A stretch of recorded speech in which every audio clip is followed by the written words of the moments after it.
Man kelin bo'lganimdan keyin umuman og'ir ishlarni qilmayman. Mani uyimda xizmatkorim bo'ladi degan qizlar shu tamsili orzuga ayb yo'q ekan, to'g'rimi?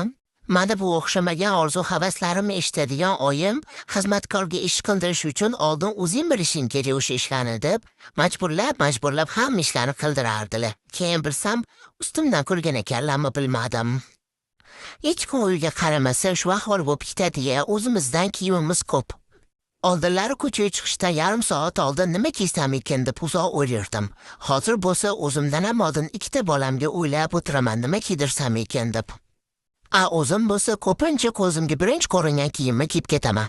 Mayli-da endi, sandanam, mandanam, undanam, bundanam qolar bu dunyo deb ashulalarimizni etib hamma ishlarimizni qilib olamiz-da endi.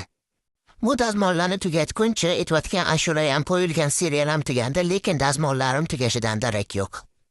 Taqdirga tan berib o'zimizga hech kundan berganimizdan kelgan dushanbadan yana ish boshlangani bilan hamma uy bekalarimni qalban tabriklayman. Tekinidan bosib ketish esdan chiqmasin, ha?